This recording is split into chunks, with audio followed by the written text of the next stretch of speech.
stand plötzlich in der Tür und wie du sicher weißt, ist der Typ ein Riesentier. Und schwer zu erraten, dass ich rausgeflogen bin.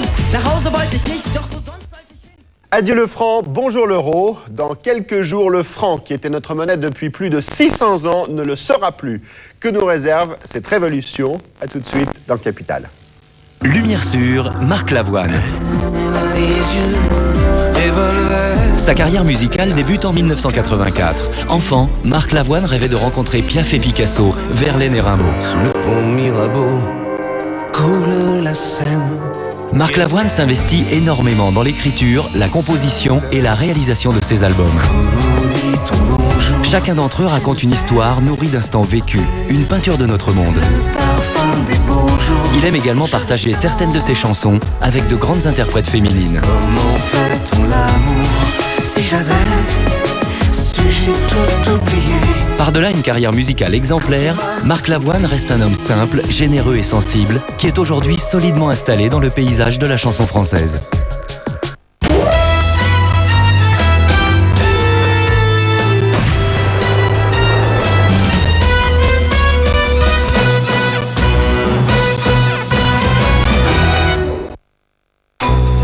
Bien, 007, comment avez-vous fait pour ruiner ce petit bijou? Où pourrais-je trouver exactement le reste de ceci? James Bond dans 007, Espion pour cible. Un jeu EA Games. Skyrock présente Ja Rule.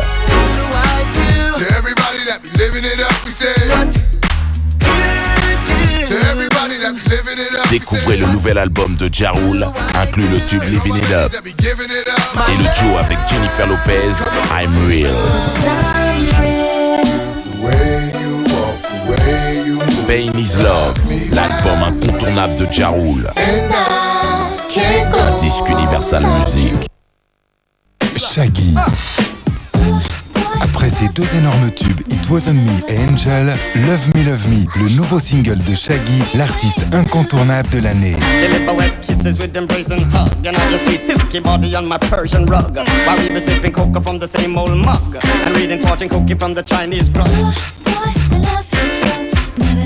Love Me, disponible en CD de titres et dans l'album de Shaggy. Shaggy, un disque Universal Music. Fun Radio donne le tempo avec Matt. Retrouve dans l'album R&B de rue tous les tubes de Matt. R&B de rue. Cybersex 120013. Cendrillon du ghetto. Ainsi que son nouveau single.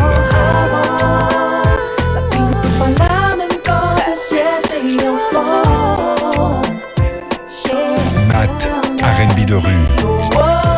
Un disque Universal Music. Contact FM présente Puissance Techno 2001, le meilleur de Puissance Techno. Avec en exclusivité DJ Mirko Milano, Frédéric, Sono, Céleda, Mademoiselle. Puissance Techno 2001, le vrai son Technotrance. À l'aube du 7 décembre 1941, 12 hommes et une femme voient leur destin à jamais bouleversé. Pearl Harbor. Un concentré d'action et d'effets spéciaux à vous couper le souffle. Pearl Harbor, également chez votre marchand de journaux. Skyrock présente Alia, l'album.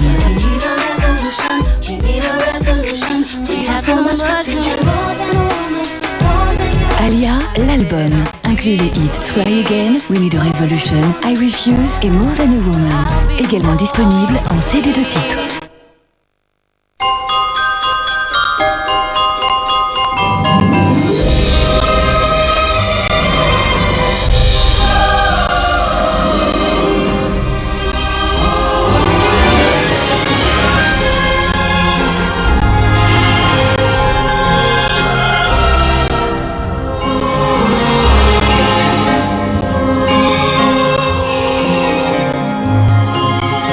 Chanel numéro 5. Skyrock présente l'album de Nutty, inclut Elle te rend dingue, Millénaire, Trop peu de temps. Et son son dernier single, Unité. Et si l'enjeu est de taille, sache que nous n'aurons pas. Nutty, l'album de tous ses tubes. Techno Tuning 2001, le meilleur de Techno Tuning, avec en exclusivité Black & White Brothers. Wonder Project. Techno Tuning 2001, la première compilation techno qui tient la route. Halloween d'urgence en vidéo. Vous êtes invité à la plus mortelle des soirées. The Hall. Louez-le ce soir dans votre vidéoclub. Écoute, c'est sur Énergie. L'âme, l'album. Inclut le nouveau single de ton indifférence.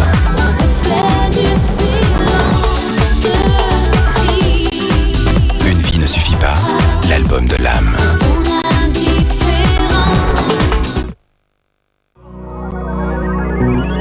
Avec le cadeau Orange, offrez pour Noël un mobile et 1 heure de communication par mois pendant 6 mois. Le futur, vous l'aimez comment? Orange. Skyrock présente Mary J. Blige. Retrouvée dans son nouvel album Le Tube Family Affair, produit par Dr. Dre. Ainsi que son nouveau single No More Drama. Mary J. Blige, un disque Universal Music. On prend très vite l'habitude de ne pas payer. Free.fr, premier fournisseur d'accès gratuit à Internet. Inscrivez-vous sur www.free.fr. Mercredi. Qu'est-ce que tu fais au Grand Hôtel Mercure? Vous allez vivre. Calme. Une folle journée. Je veux pas aller en prison parce que j'ai école demain. Non mais t'as vu là? Vincent Lindon, Mercredi folle journée, la nouvelle comédie de Pascal Thomas en vidéo et DVD. Une sélection Chérie FM. Vous allez découvrir une vraie nouveauté de Nivea Body, le lait hydratant lumière.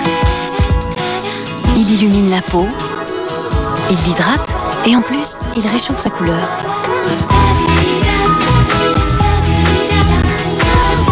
Chaque matin, un lever de soleil sur la peau. Nouveau lait hydratant lumière de Nivea Body.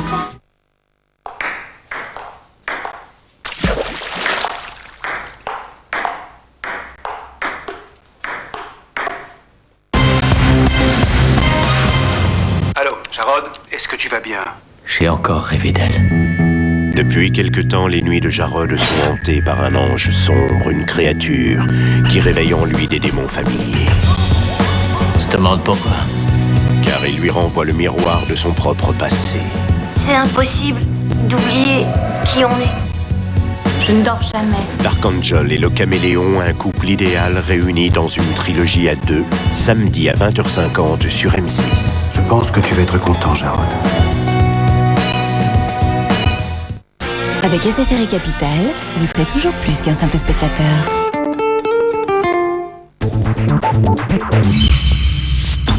Ce que je redoute le plus avec l'euro, c'est qu'il sera 6,56 fois plus dur d'être millionnaire. Maxime Landron.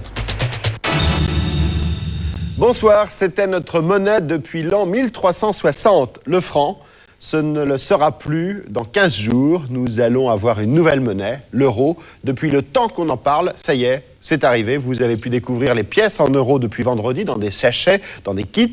Vous découvrirez bientôt les billets. Et puis à partir du 1er janvier, tout se paiera en euros. Une monnaie commune à quasiment tous les pays de l'Union européenne. 304 millions d'Européens qui vivront comme nous avec cette nouvelle monnaie. Il n'y a que 3 pays au sein de l'Union européenne qui ne passeront pas à l'euro et qui garderont leur monnaie.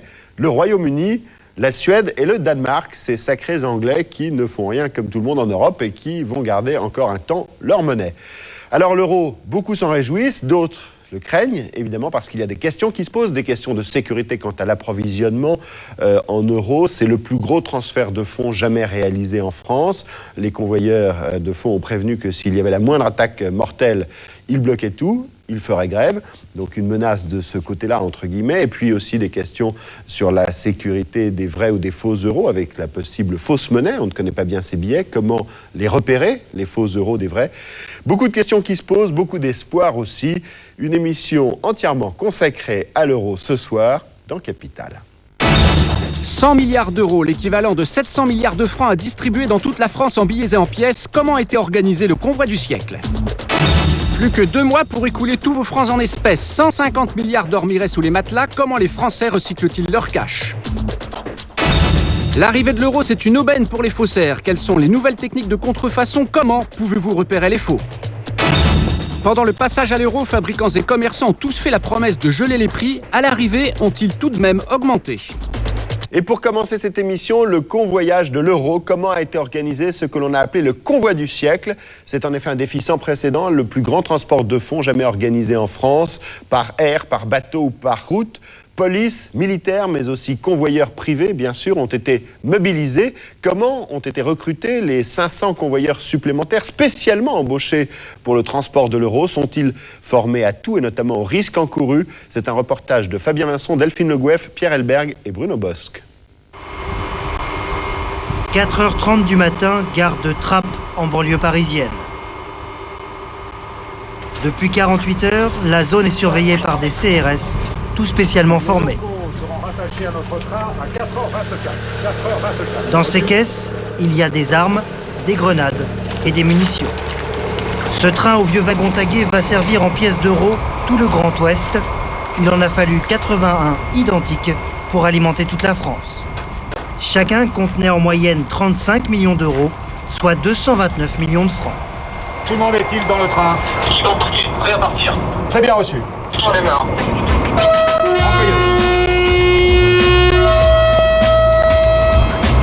À bord, ils sont 18 sur le qui-vive.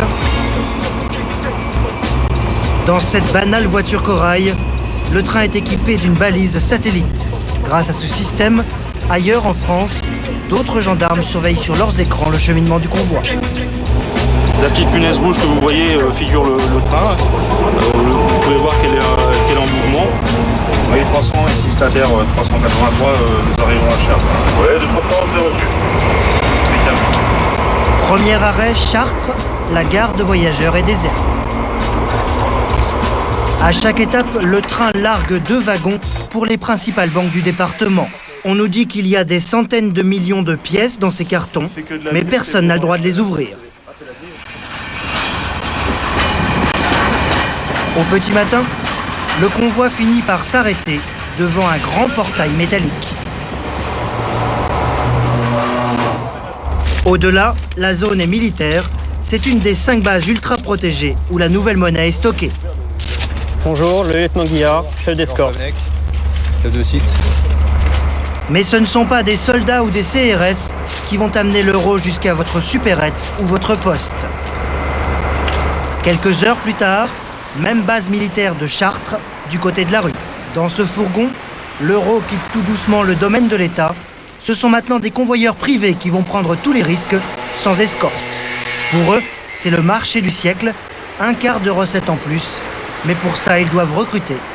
La Brinks recherche très vite 200 convoyeurs. Je te propose un voyage dans le temps. Marseille, quartier du Vieux-Port. Je danse le Mia. Un camion pas comme les autres, égaré en plein centre-ville. Danse le Mia. Pour Marc Richard, un convoyeur devenu sergent recruteur, c'est la 26e étape au volant de son 38 tonnes. C'est une belle bête.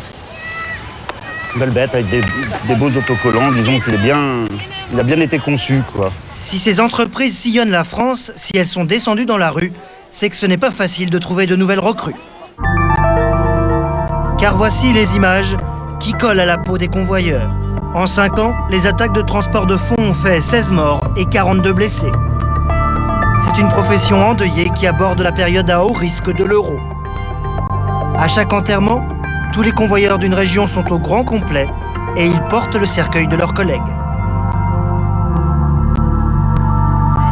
Alors, pour le sergent recruteur, ce n'est pas évident de faire oublier ces images. Bonjour, je peux vous renseigner? On donne de l'information pour des gens qui voudraient venir travailler chez nous.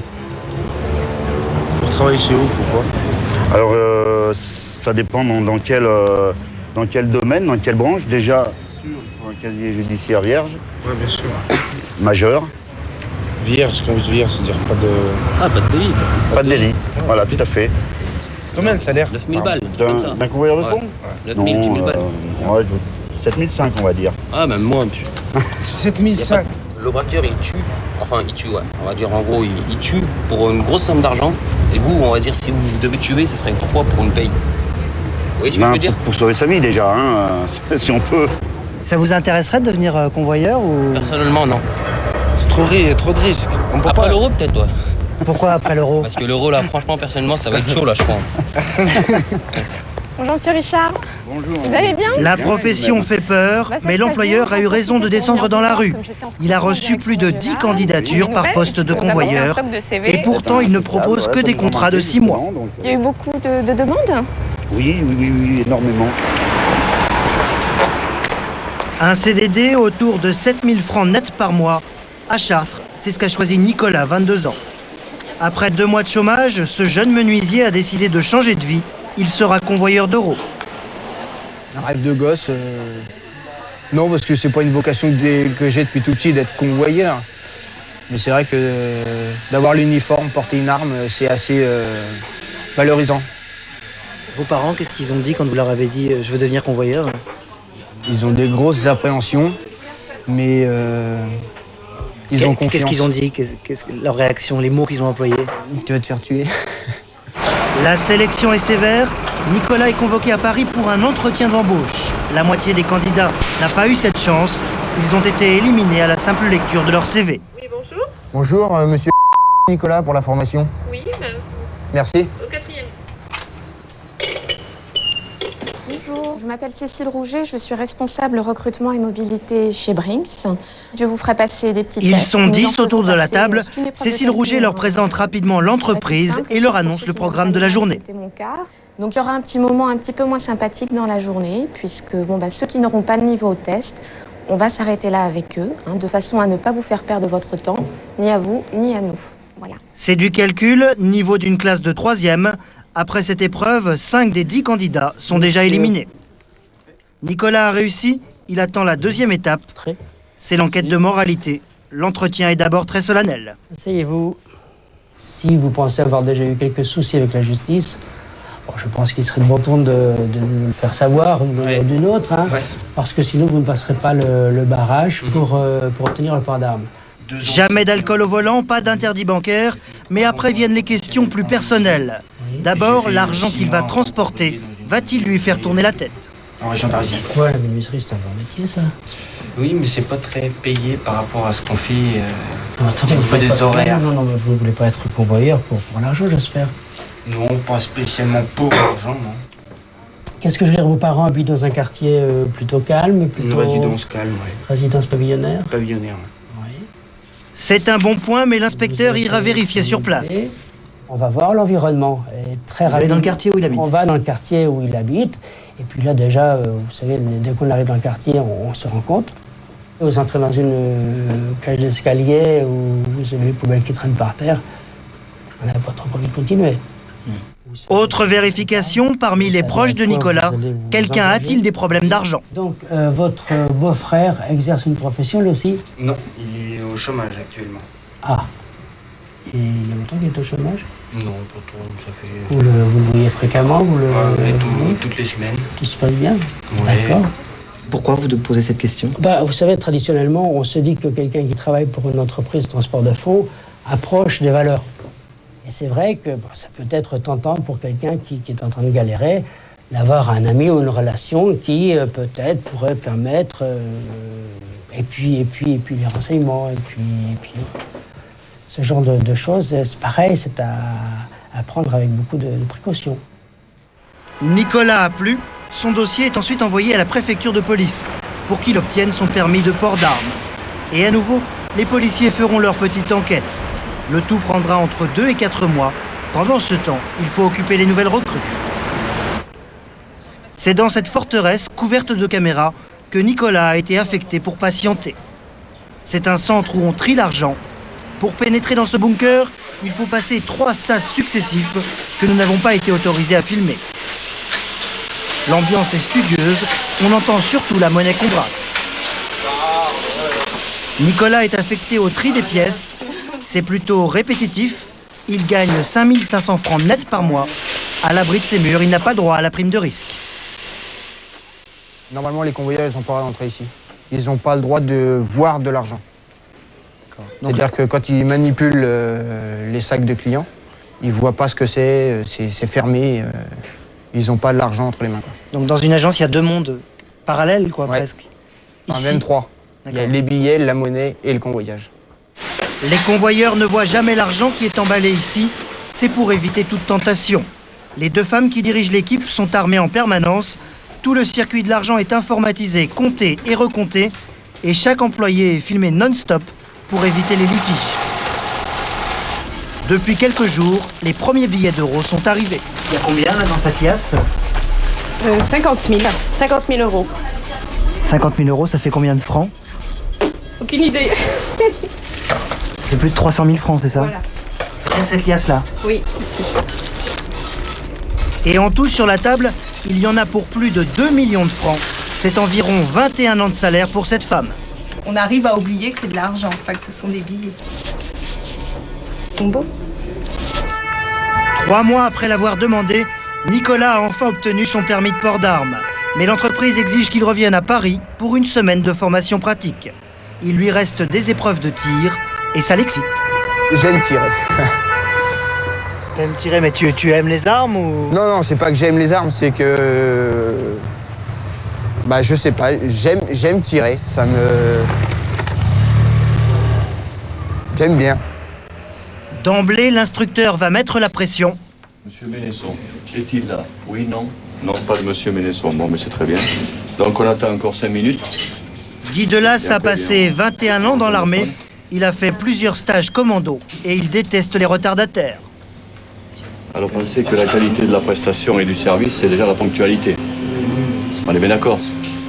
Donc moi j'arrive du sud de la France et je suis là pour 8 heures. Donc il est 9h15, trop tard, le train est parti. Donc ce monsieur, soit il a des explications correctes, soit il repart chez lui. T'as vu? Ceux qui échoueront ne seront pas convoyeurs. Ça coûte cher pour chaque candidat reçu ou pas. L'entreprise dépense 10 000 francs en frais d'hôtel et en transport. Monsieur Pinel est ici. Pour son discours de bienvenue, l'instructeur qui a 17 ans de métier frappe très fort. Aujourd'hui, le transport de fonds, c'est un métier de guerre. Mais moi, j'appellerais ça plus que la guerre encore. Parce que dès que vous êtes passé ici de votre centre, à tout moment, vous risquez de prendre une bassos. Donc pour moi, c'est un métier à très haut risque. Autour de la table, 4 des 6 candidats connaissent le maniement des armes. Ce sont d'anciens vigiles, d'anciens militaires. C'est le cas de l'homme aux cheveux gris, nous l'appellerons Pierre, âgé de 52 ans, marin puis employé dans le privé. Il a récemment été licencié. Un stage, il se gagne, surtout avec moi. Alexandre, lui, est Bac+2. Il a été embauché pour encadrer des convoyeurs. À une réserve près, il doit réussir ce stage. Voilà, d'autres questions à poser là Les futurs cadres doivent tous passer par là. Bien. Le parcours du combattant passe d'abord par le stand de tir. Une dizaine d'heures dans la semaine. Avant d'être lâché dans la rue avec son arme, chacun n'a droit qu'à 330 cartouches. Arme à l'étui. Nicolas s'en sort très bien. On pompe. On enlève la sécurité. Et pour finir la première journée, c'est le professeur qui fait la démonstration du fusil à pompe. Dans chaque fourgon, les convoyeurs en ont un pour répliquer au Kalachnikov des malfaiteurs. 4 jours plus tard, ils doivent déjà passer le test décisif. Stressé. Ouais. Il nous a mis la pression toute la semaine, là. Il nous a mis en condition. Dans le groupe, tout le monde pense l'avoir? Non, il n'y a pas de certitude. Parce que bon, on a un bon et bon tireur. Avec le stress, tout ça, on peut se permettre de foirer, quoi. Donc le contrat, il est fini, quoi. Donc chômage. Ça fait évidemment peur, quoi, comme... Ça met un stress en plus. Première épreuve, le parcours de tir. Il faut mettre 35 balles dans la cible sur 60 coups tirés. Le tout en moins de 5 minutes 30. Ok. Top! En pleine action dans son dos, l'instructeur ajoute une ambiance sonore angoissante, comme dans la rue en cas d'agression. 45 impacts sur 60 dans la cible. Nicolas est reçu. Soulagé. Allez, on y va, genoux là, allez. Faut y aller là. Mais la mauvaise surprise vient de Pierre, l'ancien militaire de 52 ans. Sa position n'est pas du tout verrouillée et il se trompe dans les distances. Non, non. Là, ici. Donne une pénalité. Ok. Regardez. 28 coups seulement ont touché la cible. À gauche. C'est pas bon. C'est pas bon parce qu'il faut 35 impacts sur ici, ben vous comptez en vitesse. Hein. Mais l'instructeur choisit de le présenter quand même à l'étape suivante. C'est sa dernière chance. Bien que la position n'est pas verrouillée. Ouais, mais celui-là. La deuxième épreuve, c'est le respect des procédures de sécurité et de la légitime défense. La règle, c'est de ne jamais ouvrir le feu sans bien évaluer la situation, surtout si un collègue est pris en otage. Alexandre et Pierre font équipe. Ils doivent livrer un sac plein d'argent au 3e étage. Ils ne le savent pas, de faux malfrats sont cachés dans l'escalier. Les deux stagiaires progressent sans jamais se perdre du regard. Le premier sert d'éclaireur, c'est toujours lui qui ouvre la voie. Le second, qui porte l'argent, ne doit jamais passer devant. Mais sans qu'on comprenne pourquoi, Pierre va accumuler les erreurs. D'abord, il double son collègue pour se présenter en premier dans le bureau. Bonjour monsieur Lawrence. Bonjour Lawrence. Vous en avez pour combien de temps? 10 minutes à quart d'heure. Ok, on repassera. Deuxième erreur, les convoyeurs qui transportent de l'argent ne doivent jamais repasser. Troisième erreur dramatique, il va tirer alors que son collègue est en joue. D'après la procédure, il ne devrait manifester aucune agressivité envers le malfaiteur pour sauver la vie de son coéquipier. Quatrième erreur, en fuyant dans l'escalier, Pierre tire encore. Dans la réalité, tout cela se solderait par un bain de sang. Moi, je pense que j'étais mort à tous les coups là, quand il était là. Bon, il a eu le temps après de venir comme ça, mais si ça avait été dans la réalité, je pense qu'il était trop tard. C'est vous qui faisiez le malfaiteur, monsieur, c'est ça? Dans la réalité, le malfaiteur le tuait, là? Ah oui, tout à fait. Il n'a pas le temps de réagir. Donc vous repartiez correctement, mais il y avait un mort, là, c'est ça? On repartait correctement, parce qu'il pouvait me tuer lui et puis lui après. Hein. 2 convoyeurs tués. L'instructeur organise aussitôt un débriefing. Là, c'est la panique à bord. Il y aurait eu du monde dans le couloir. Après, on tire sur tout ce qui bouge, c'est ça? Non, pas nous. Pas nous. Nous, on se maîtrise. D'abord, la vie. La personne. Après, les biens. Bien, les fictifs, ça va l'un avec l'autre. Quand on sauve sa vie, en principe, on sauve les biens aussi. Pierre a commis trop d'erreurs. Là, oui. Là, vous avez tout faux. Tout est faux dans tous les points de vue. On fait la reconstitution. 0. Vous avez perdu. Pierre, 52 ans, est recalé. Comme un stagiaire sur 20, il ne sera pas convoyeur. C'est pas la peine de lui Mais dire, l'entreprise qui a payé sa formation le gardera à un autre poste moins risqué, l'accueil des colis. Vu. 2 semaines après la formation, dans la campagne autour de Chartres, c'est enfin le grand jour pour Nicolas, son premier convoyage. Il est tendu, hein? Bah oui, je suis tendu, c'est normal. Il est blanc. Dans le fourgon, ils sont toujours 3. Le chauffeur qui ne descend jamais. Si une attaque survient, il doit enclencher la première et partir en laissant ses 2 collègues. C'est la consigne de l'entreprise. Elle leur assure dans ce cas que les malfaiteurs s'enfuiront. Vas-y. Leur première destination, c'est une petite agence bancaire dans un centre commercial. Ils vont chercher des fonds.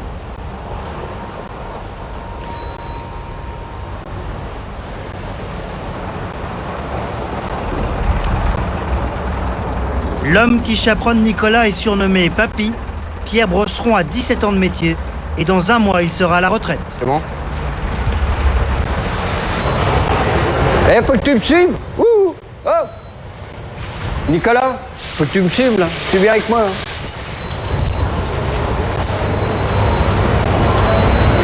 Tu vas te mettre le dos là.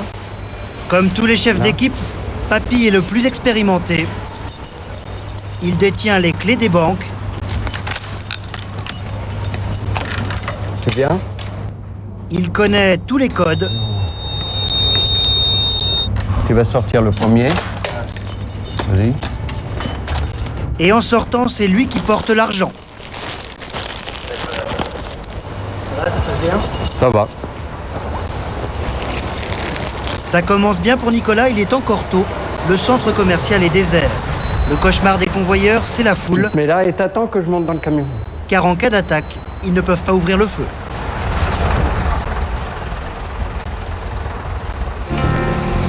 Une petite demi-heure plus tard, Nicolas va affronter son premier coup de stress. Trop long là. 10 bonnes minutes d'attente en plein centre-ville de Dreux, devant une grosse banque. Ça fait longtemps que t'attends ? Putain, je sais pas, j'ai pas de notion de temps là. Tu as l'air stressé, hein ? Ouais, parce que c'est trop long là.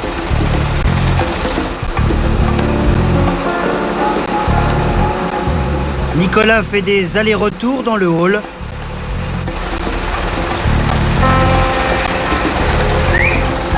Voilà enfin Papy.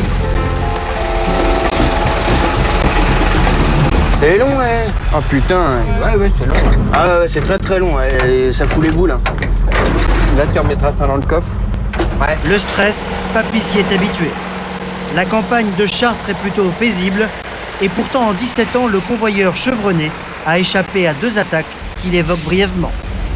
Si on s'était vraiment arrêté, bon, bah là, oui, on était sûr de se faire tuer, quoi. Là, on n'avait pas beaucoup de chance de survie. Hein. Bon, bah c'est ça fait partie du lot, hein, d'avoir la chance. Hein. Avec toute son expérience, Papy sait aussi qu'il y a une saison pour les malfaiteurs. Ah oui, oui. Bah là, de toute façon, au mois de juin, il y a toujours des attaques. Et au mois de décembre, même quand il n'y avait pas l'euro, il y a toujours des attaques. Parce qu'ils se font un petit peu un bas de laine pour Noël. Hein. Et puis, bon, bah, puis ils veulent partir en vacances. Et Papy n'a pas tort. Une des attaques les plus spectaculaires a eu lieu le lendemain de Noël. Porte de Gentilly, l'entrée sud de Paris. Dominique et Yvan sont des rescapés. C'est là que le 26 décembre 2000, on a failli mourir. À cet emplacement-là, exactement ici. Là. On a été bloqués ici. Leur fourgon est coincé derrière ce camion en feu, la proie d'un commando de 13 malfrats. Les 2 voitures qui s'enfuient, avec le gyrophare, embarquent plus de 30 millions de francs. Le double blindage du camion a sauvé la vie d'Yvan et celle de Dominique. 1 an après, la moitié de la bande est sous les verrous. Est-ce que vous avez touché, je sais pas, des allocations, des pensions, quelque chose ? Rien du tout. Pas une pension, rien. On n'a rien. Entre parenthèses, même pas en remerciement de notre direction. Je dois vous dire, bon, ce qui nous a sauvé la vie, c'est grâce aux efforts qu'ils ont fait pour les blindages qui nous a sauvés. Mais le remerciement de la direction, on attend toujours. Les 2 convoyeurs traumatisés avaient droit à 18 mois d'arrêt de travail en touchant 100% de leur salaire. Et pourtant, ils ont choisi de retrouver leurs collègues moins de 6 mois après. Ils ne supportaient plus de ne rien faire. Pourquoi vous continuez ce métier ? Bah parce que j'ai 50 ans, je pense pas que je peux retrouver autre part autre chose. Et puis il faut que je nourrisse ma famille. Hein. J'ai une famille, donc pour l'instant, je peux faire que ça. Hein. Depuis qu'il a repris le travail, Dominique est même repassé 4 fois sur ce carrefour. 1 an après l'attaque, il se considère comme un miraculé. Et parfois, cela tourne à la tragédie.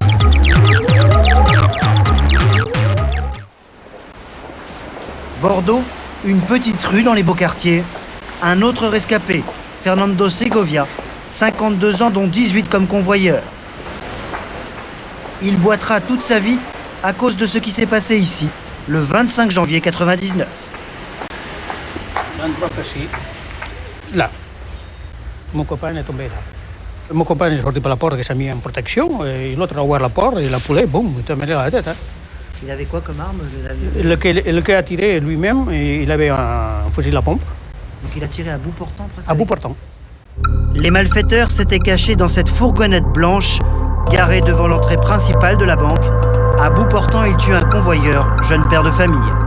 Blessé, Fernando Segovia a tiré 4 fois sans donner l'argent. Depuis, il a repris son travail. La sécurité sociale continue de lui verser une rente invalidité de 400 francs par mois. Selon lui, ce drame aurait pu être évité. Il a décidé de se battre. Il a même attaqué en justice son employeur pour faute inexcusable. Une première dans le monde des convoyeurs. On le savait très bien que c'était un endroit dangereux et que pouvait être attaqué à tout moment. Disons que la société Brinks, il le savait. C'était un descente qu'on faisait tous les jours, à la même heure. Vous voyez bien. On sait que c'était facile de nous réparer. Et vous considérez que votre employeur est responsable? Oui, je le considère parce qu'il était en connaissance de cause. Le fourgon passait tous les jours à heure fixe. Il restait 5 bonnes minutes en double fil. 2 mois avant l'attaque, Fernando Segovia, qui est délégué du personnel, avait même alerté sa direction. Il existe un très important risque d'insécurité par rapport aux fonds manipulés et qui sont répétés tous les jours. Réponse de ses patrons. Il est évident que c'est le client qui décide et que nous ne maîtrisons ni les lieux ni les horaires. 6 mois après ce drame, une loi a été votée. Elle impose une place de parking réservée devant toutes les banques, mais très peu de mairies ont payé ces emplacements. À Paris, il n'y en a aucun, à Bordeaux non plus. C'est peu de choses, mais c'est une des revendications des convoyeurs. La profession a choisi le passage à l'euro pour se faire entendre. Au premier mort pendant le convoyage du siècle, ils se mettront tous en grève. Alors l'acheminement des euros, c'est une opération logistique très importante qui va se dérouler dans les semaines qui viennent, qui a déjà en partie commencé. Les convoyeurs sont sous pression, cette pression de la sécurité notamment. Vous serez en première ligne. Jacques Charles, bonsoir. Bonsoir. Vous êtes chauffeur à la Brinks, représentant aussi du syndicat CFDT et 30 ans de maison à la Brinks, un salaire de 9 500 francs net par mois. Les convoyeurs l'ont dit, à la première attaque mortelle, on se mettra tous en grève. Ah oui. Oui, on est tous d'accord là-dessus, tous les convoyeurs intersyndicales, première attaque mortelle sur un convoyeur de fond, on cesse le travail immédiatement. Il y a un ras-le-bol de la sécurité, là, aujourd'hui, ou de l'insécurité plutôt, qui est le fruit des événements de ces derniers mois, mais qui est réel aujourd'hui dans votre profession. Bah oui, il y a un ras-le-bol. Bon, on pensait que ça allait se calmer et tout ça, parce qu'on nous dit vous allez avoir de la sécurité. On vient de se faire attaquer 2 camions quand même au mois de novembre. Hein. Bon, 100 morts de convoyeurs, donc il n'y a pas eu de grève. Mais on a peur maintenant avec la période de l'entrée euro-billet. Oui. Le risque, vous l'estimez par rapport à avant au franc, ce passage à l'euro, vous pensez que ça augmente le risque? De quelle façon? Le double. On aura le double de travail, on aura le double de risque. Alors, Gilles Guiton, bonsoir. Vous êtes un peu le directeur général de la Fédération bancaire française, c'est-à-dire l'ensemble des banques. On voyait à la fin de ce reportage qu'il y a des risques parfois à certains emplacements et quand les convoyeurs alertent leur patron, ils disent, on le voyait à la fin du reportage, c'est le client qui décide, nous ne maîtrisons ni les lieux ni les horaires. Vous souhaitez que les camions puissent arriver très près des agences pour pouvoir décharger sans risque. Alors, il y a déjà 2000 points noirs qui ont été réglés, et ça, c'est un plus. Il y a un décret qui dit maintenant, pour les 26 000 autres agences, il faut, d'ici à la fin de l'année 2002, avoir adopté des normes de sécurité absolument essentielles. Vous avez un exemple d'une agence dans le Var de la BNP, je crois, qui avait été attaquée. Il y avait un bac à fleurs devant. Oui, il y a des bacs à fleurs. Bon, c'est bien, ça fait joli. Le camion n'a pas pu s'accoler, il y a eu un mort. Ouais. Ça, c'est facile d'enlever les bacs à fleurs. Et donc, par exemple, je prends cet exemple parce que c'est vrai que c'est parlant. Donc, il suffit de faciliter ça. Et vous dites aujourd'hui, les places de parc-mètres, les mairies ne nous les laissent pas forcément pour qu'on puisse permettre aux camions d'arriver. Donc, il y a des problèmes concrets qui vous empêchent de le faire. Vous dites quoi? Ils traînent des pieds, les banquiers, parce que c'est des problèmes objectifs qu'ils ont aussi. De ne pas pouvoir, dans toutes les agences, il y a un plan d'urbanisme, enfin bon. Non, mais oui, moi je dis, ils traînent les pieds, bon... Attention, je généralise, je veux dire, bon, il y a eu un décret, ils ont fait un recours au Conseil d'État, donc déjà, c'est qu'ils n'avaient pas envie de faire les aménagements, déjà, quand on commence comme ça. Il y a eu des commissions départementales de sécurité qui ont été créées, justement, pour être avec des gens qui soient sur le terrain, c'est-à-dire tous les donneurs d'ordre, c'est-à-dire banques, magasins, convoyeurs, pour justement regarder point par point, parce que c'est... Donc, et ça fonctionne, il y a des commissions départementales de sécurité qui fonctionnent bien, c'est le préfet qui préside. Et moi, les comptes rendus qu'on fait, il y a certains donneurs d'ordre et certaines personnes des banques qui traînent les pieds. ça me revient, qu'est-ce que je vous dis, ça revient tout le temps. C'est comme dans une profession, tout le monde ne peut pas marcher au même pas. Mais vous dites, effectivement, il y en a probablement, il y a peut-être des mauvais coucheurs qui mettent un peu de temps à... En même temps, c'est vrai qu'il y a des conditions objectives, c'est-à-dire qu'on ne peut pas faire les travaux comme ça, sur la voie publique, ni sur une façade de banque en France. On est obligé de passer par un certain nombre d'autorisations. Nous avons déposé les dossiers, nous n'avons pas toujours les autorisations. Alors je comprends que ceci puisse être interprété comme traîner les pieds, mais je crois très franchement que ce n'est pas le sens de ce que nous voulons. Nous sommes véritablement pour que les travaux soient faits le plus vite possible sur l'ensemble des agences. Vous avez 1 an pour les faire. Nous avons 1 an pour les faire. Bon, on souhaite que tout ça se passe bien parce qu'évidemment, en jeu, il y a d'abord effectivement la sécurité des personnes et puis il y a toute une opération logistique importante d'acheminement des euros et la menace de tout arrêter s'il y a la moindre attaque mortelle est réelle. Elle est prise très au sérieux. On imagine qu'il y aura peut-être à ce moment-là l'armée qui prendra le relais. Vous avez des informations à ce sujet ? Si jamais les convoyeurs privés font grève, pas particulièrement, écoutez, c'est au ministère de l'Intérieur et au Premier ministre qu'il faut poser les questions. Bon, on n'en est heureusement pas là. Alors, avant de toucher nos nouveaux billets en euros, il y a les francs à écouler. On estime qu'il y aurait 150 milliards de francs qui, comme le dit l'expression un peu vieillotte, dormiraient sous les matelas. Expression un peu vieillotte d'ailleurs parce qu'aujourd'hui, l'argent liquide, personne ne le met sous les matelas. Il y a une enquête qui a été faite. Les Français le mettent plutôt, quand ils le gardent chez eux, dans une boîte fermée à clé. Les Allemands, dans leur congélateur. C'est une information assez étonnante au moment de l'euro. Alors, ça dort sous les matelas, ça sort aujourd'hui des matelas, beaucoup d'argent liquide qui sort. Quelles sont les professions qui sont le plus habituées à payer en liquide? Comment aujourd'hui écoule-t-elle cet argent qui n'est pas toujours de l'argent déclaré? D'ailleurs, il y a une grande partie d'argent gagné au black, comme l'on dit. Alors, comment s'écoule-t-il aujourd'hui dans l'économie? Tous ces francs qui reviennent dans le circuit, c'est un reportage de Christophe Brulé, David Georgeon, François Darlegui et Isabelle Laporte. L'argent liquide, certains Français en ont beaucoup.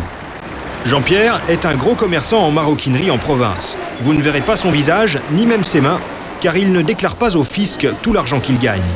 Et du liquide, il en a plein les poches. Alors Jean-Pierre, vous avez combien en liquide sur vous aujourd'hui là? Vous pouvez me montrer un peu? Ici, en extérieur, je dois avoir 25 000. Attends, parce que c'est délicat. Vous avez toujours une somme pareille? Non, pas spécialement. Là, je dois payer des entreprises, entre autres, donc je vais distribuer. Non, j'ai plus. Qu'est-ce que d'autre? J'ai plus. Oui, je dois avoir 10 000 aussi. Et ces 10 000-là, ils vont servir à quoi? Je vais les dépenser quand j'en aurai besoin. Ça m'arrive aussi d'avoir pas grand-chose. Mais en général, oui, entre 5 et 10 000 quand même. J'ai du blé dans les fouilles. De l'argent liquide, il y en a beaucoup qui circulent en France, 226 milliards de francs. Ceux qui brassent le plus d'espèces, ce sont les commerçants de proximité. Selon une enquête du magazine économique Challenge, les boulangers sont les champions. 95% des recettes sont réalisées en liquide. Puis viennent les bouchers charcutiers, 90%. En fin de classement, même les hypermarchés font 30% de leur chiffre d'affaires en espèces. Et ce n'est pas tout. Il y a aussi les artisans et, plus étonnant, certaines professions libérales comme les chirurgiens esthétiques encaissent aussi 21% en liquide. L'intérêt des espèces, c'est bien sûr de pouvoir en dissimuler une partie au fisc. Et certains commerçants s'arrangent pour en avoir toujours plus. Merci. On peut encourager la vente, encourager les clients à nous payer plutôt en espèces. Vous pouvez encourager une cliente qui va vous payer avec un chèque. Vous pouvez lui dire, écoutez, je ne peux pas parce que, bon, la personne va dire, si elle a des espèces, elle va vous les régler en espèces.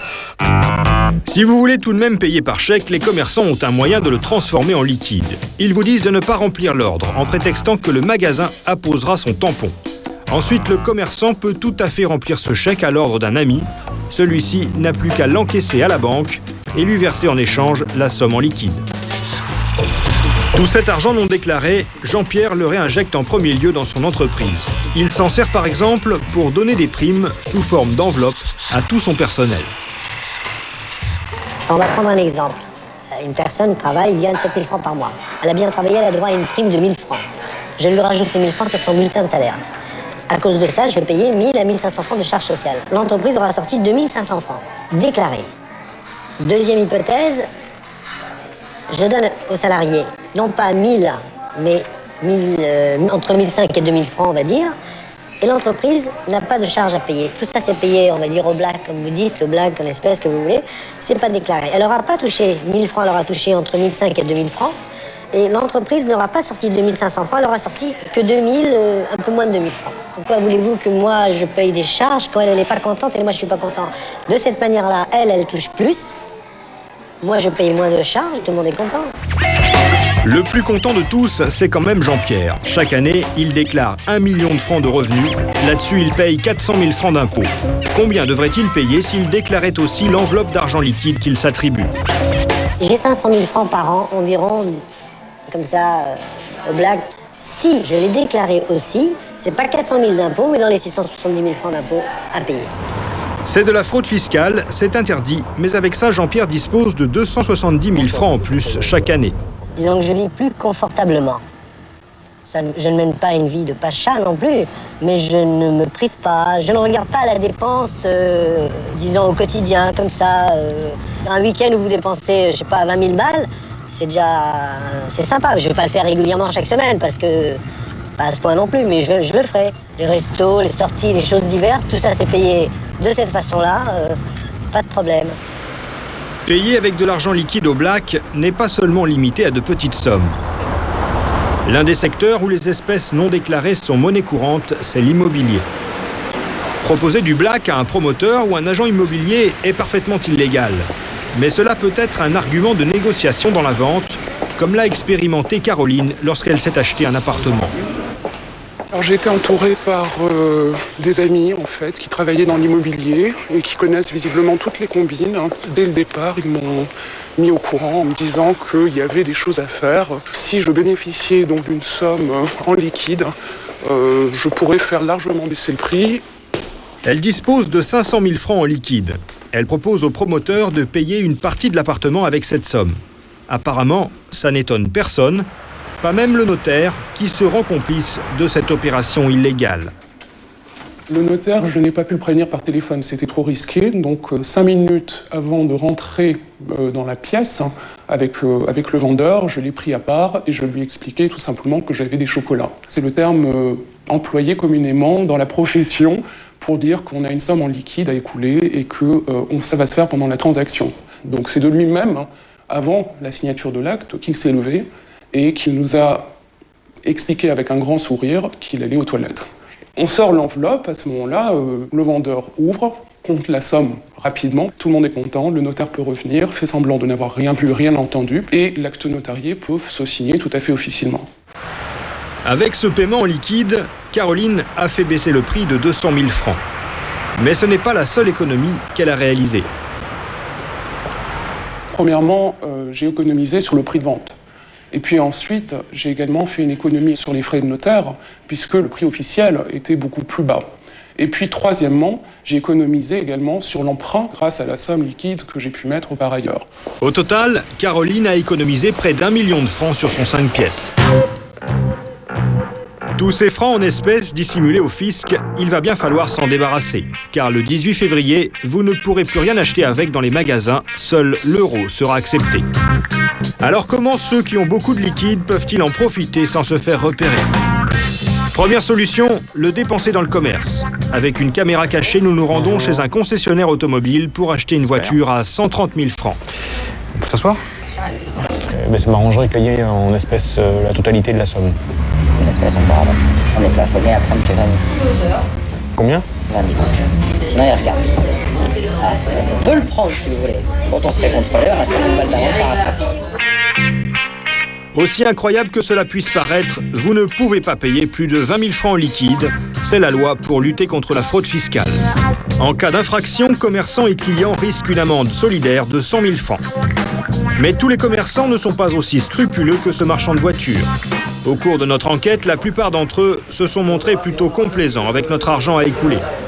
La preuve dans ce magasin de hi-fi vidéo où nous sommes prêts à dépenser 100 000 francs pour une téléplasma. Il est sobre, nickel.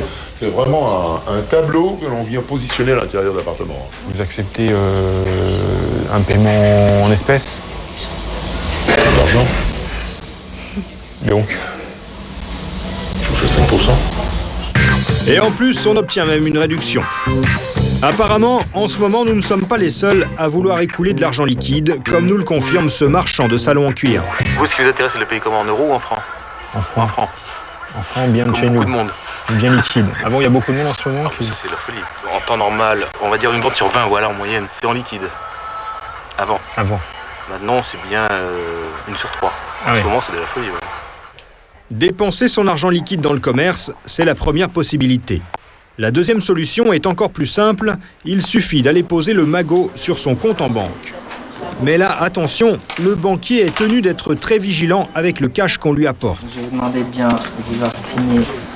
Depuis 10 ans, la loi anti-blanchiment l'oblige à connaître au maximum l'origine des fonds que vous déposez, surtout si ce sont de grosses sommes en liquide.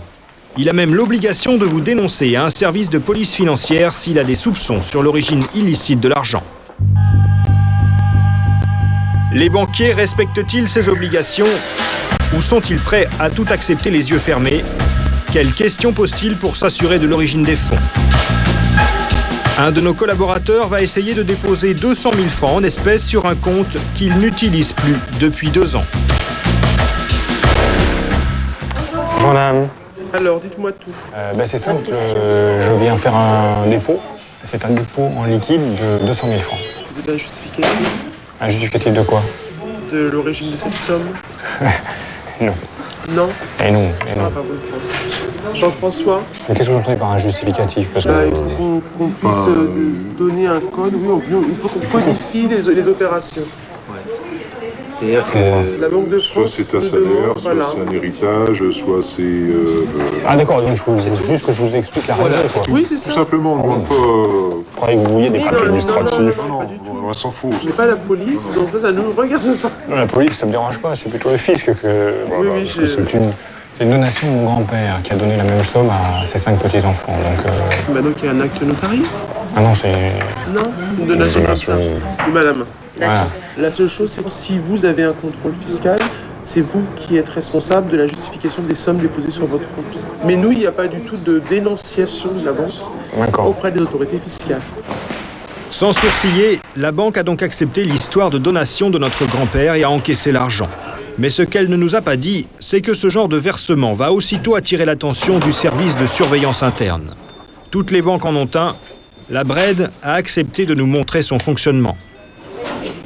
Ici, des employés surveillent les comptes des clients en permanence. Objectif, identifier les opérations suspectes à base de versement d'espèces. Ce que la banque redoute, ce n'est pas l'argent de la fraude fiscale, mais plutôt l'argent sale provenant du trafic de drogue par exemple. Aujourd'hui, Michel Quadic analyse tous les comptes de particuliers qui ont reçu plus de 200 000 francs en espèces pour le mois d'octobre. Le but, c'est d'essayer de comprendre le fonctionnement et de voir si les opérations du client sont normales par rapport à son activité, ses revenus, et voir si c'est cohérent. Voilà. Enfin, c'est surtout ça. Et justement, il y en a un qui l'intrigue particulièrement, un compte joint où la femme est fonctionnaire et la profession du mari non précisée. Il fait régulièrement des versements espèces, mais pas uniquement sur le mois d'octobre. Donc je suis remontée sur le mois de septembre, c'était pareil. Ils versent chaque mois 200 000 francs en liquide sur leur compte joint, alors qu'officiellement, leur revenu ne dépasse pas 16 000 francs par mois. Leurs revenus ne leur permettent pas d'avoir ce type d'opération. Donc là, c'est un indice, de quelque chose qui est bizarre, quoi. Bizarre peut-être pas, mais qui demande à être vérifié. Qui demande à être creusé, voilà. Pour en avoir le cœur net, elle appelle le directeur de l'agence où se trouve le compte. Là, il y a un compte qui m'inquiète un petit peu ou pour lequel j'ai besoin de renseignements. Je sais pas, il y a pas mal de versements espèces sur le compte joint, donc si vous pouvez me donner quelques explications. Il exploite un kiosque à journaux. Ok. Non, il n'y a pas de souci en termes de risque. Donc, ce qui explique en fait tous ces versements espèces, vous, ça vous inquiète pas? Non, connu, identifié, ok. Voilà. Merci, je vous dérange pas plus. En fait, ce marchand de journaux utilise donc son compte courant pour déposer sa caisse. Je suis rassurée sur les opérations, donc je classe. Ces versements en liquide n'ont peut-être pas tous été déclarés au fisc. Mais ça, ce n'est pas le problème de la banque. Le seul argent dont elle ne veut pas, c'est celui du crime organisé. Jean-Claude Trichet, bonsoir. Bonsoir. Vous êtes le gouverneur de la Banque de France qui a une mission régalienne, celle d'émettre la monnaie, de sécuriser les moyens de paiement, d'assurer aussi la stabilité des prix. Et vous pilotez, entre autres, l'arrivée de l'euro en France. Ça va être un grand événement, un choc psychologique positif, nous l'espérons, mais important sûrement. Ce reportage met en évidence une part de ce que peut représenter l'argent non déclaré en France, l'économie parallèle. Est-ce qu'on peut estimer ce que ça représente dans l'économie, la part de l'économie parallèle ? D'abord, je voudrais dire que j'ai été assez indigné, naturellement, en voyant ce que vous nous avez montré, parce que ce qu'on a vu à certains moments, c'était tout simplement des voleurs. La quasi-totalité des Français ne sont pas des voleurs, ils ne fraudent pas, et ils payent pour cela. Et je crois qu'il faut le dire. Naturellement, votre reportage nous a aussi montré qu'il y avait une répression, oui, une vigilance, mais soyons bien conscients du fait qu'un très petit nombre de gens sont des voleurs.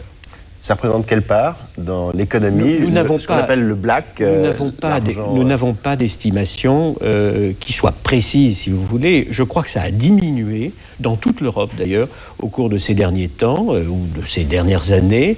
Mais cela demeure, et cela demeure en étant effectivement illégal et très profondément choquant. Voilà, alors heureusement, tout l'argent détenu par les Français en liquide n'est pas que le produit de l'évasion fiscale. Après le 17 février, ceux qui ont des francs, qu'est-ce qu'ils font ? Alors après le 17 février, ceux qui ont des francs peuvent continuer dans leur banque, naturellement, à échanger contre des euros leurs francs jusqu'au 30 juin. Et puis ensuite, alors, il y a toujours la possibilité d'échanger pendant 10 ans à la Banque de France. Donc notre émission monétaire en francs, si vous voulez, sera échangeable 10 ans après le 17 février. Pour les billets. Et au-delà de 10 ans, ça sera perdu. Au-delà de 10 ans, il est probable que les gens l'auront oublié. Nos concitoyens sont suffisamment vigilants pour l'avoir échangé. Que va faire la Banque de France des francs que vous allez récupérer ? Nous allons les détruire. Vous allez les détruire. Alors, les euros, ils sont en fabrication depuis quand ? Cela dépend dans les différentes imprimeries européennes, disons en gros depuis 1 an et demi. 1 an et demi. Et un peu plus d'1 an et demi. Il y en aura assez ? Il y en aura assez. On a fabriqué ce qui était nécessaire. Pour ce qui nous concerne, nous avons déjà reçu à la Caisse générale de la Banque de France à peu près 2 milliards et quelques de billets euros, c'est-à-dire nettement plus, naturellement, qu'il n'est nécessaire pour faire fonctionner l'économie. Voilà, 2 milliards de billets, je crois qu'il y a à peu près 12 milliards de pièces, et que l'ensemble, ça représente le poids de 4 fois la Tour Eiffel. Enfin, j'ai lu ça quelque part. Toute cette monnaie émise, enfin, c'est considérable. Les billets de banque, naturellement, sont très, très importants. Les pièces de monnaie sont très lourdes. Et donc, la logistique des pièces de monnaie est quelque chose de tout à fait exceptionnel. Et historiquement, les Européens ne s'étaient pas trouvés devant un tel problème logistique, probablement depuis Pépin le Bref. À tous ceux qui traînent des pieds aujourd'hui, Jean-Claude Trichet, 2 ou 3 raisons très simples, imagées, de nous faire comprendre que l'euro, c'est une chance formidable. D'abord, et je parle particulièrement, naturellement, à tous nos concitoyens, mais aux jeunes aussi, ça illustre l'Union européenne, ça illustre le fait que les frontières sont en train de s'évaporer. Pour les jeunes, il n'y a pas de frontières. L'euro, on pourra l'utiliser à Helsinki, on pourra l'utiliser à Lisbonne, on pourra l'utiliser à Athènes, à Dublin et naturellement en Belgique, en France, en Allemagne et partout. C'est extraordinaire, c'est une Europe sans frontières. Pas en Angleterre. Pas en Angleterre encore, mais ça viendra, vraiment, ça viendra et très vite, croyez-moi, j'en suis convaincu. Très vite ? Ceci dit, oui, assez vite. Ceci dit, ça nous permet d'avoir le marché unique européen achevé. Il n'était pas encore achevé avant l'euro, il est achevé au service de tous nos concitoyens et naturellement au service du consommateur.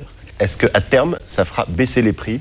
Ou en tout cas, ça les évitera de monter plus qu'il ne l'aurait fait ? Je crois qu'en effet, c'est un moyen important d'assurer la stabilité des prix qui est dans la fonction de la Banque Centrale Européenne, de la Banque de France, de toute l'équipe monétaire d'Europe. Et les Français sont extraordinairement attachés à la stabilité des prix. Ils ne veulent pas la hausse des prix. Ils ont raison d'ailleurs. Et ils ont toujours soutenu d'ailleurs la politique que nous avons menée sur le plan monétaire pour assurer la stabilité des prix. certains craignent qu'avec l'arrivée de l'euro, on ait une perte de repères, parce qu'on ne pourra plus comparer les prix comme on le faisait en francs. Ça fait partie des craintes aujourd'hui. On verra dans la deuxième partie de cette émission si elle est raisonnée et s'il y a lieu de s'inquiéter d'une hausse des prix, notamment avec l'arrivée de l'euro demain.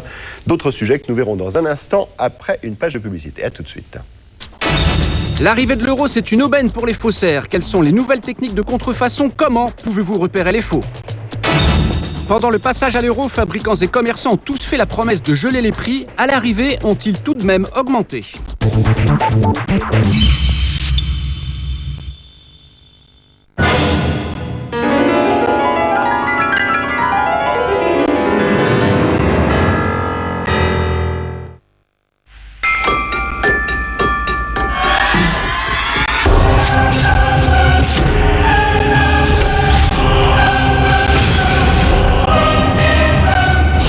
Vous n'allez plus vous reconnaître.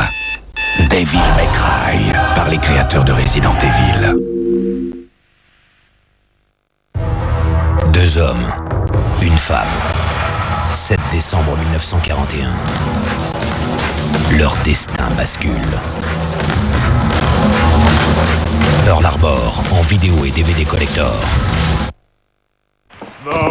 Il y a 2 façons très différentes de se raser de très près avec Philichev. Quadra Action ou le nouveau Coolskin. Des têtes de rasage extrêmement perfectionnées ou un gel hydratant pour une sensation de pur plaisir. Rasez-vous sous l'eau ou rincez-le simplement sous l'eau. Et vous, quel Philichev êtes-vous ? Un numéro de téléphone sans nom ni adresse. Pour découvrir qui se cache derrière, tapez 3617 ANU, annuaire inversé par Minitel.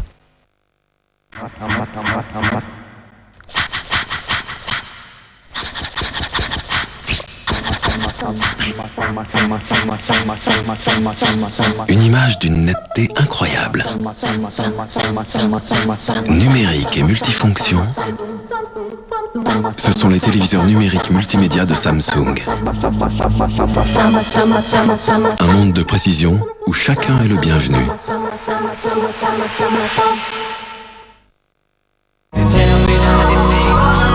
Avec le chéquier Orange, vous avez jusqu'à 150 € offerts. Orange vous souhaite un joyeux Noël. Le futur, vous l'aimez comment? Orange.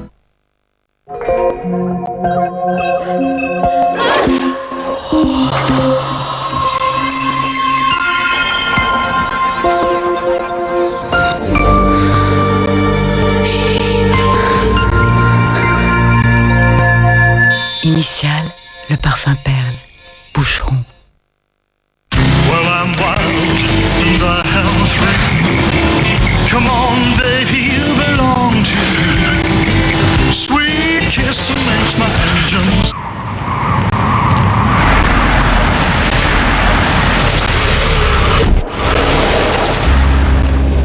Well, I'm wild and the hell's free. Come on, baby, you belong to me. Sweet kiss makes my engine start. The way you move, you own my heart. Sweet kiss makes my engine start. The way you move, you own my heart. Halloween d'urgence en vidéo. Vous êtes invité à la plus mortelle des soirées. The Hall. Louez-le ce soir dans votre vidéoclub.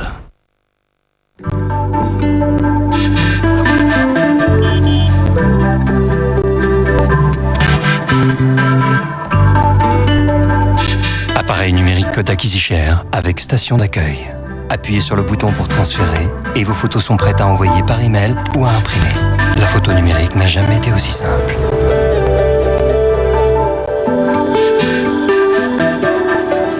Share the moment, share life.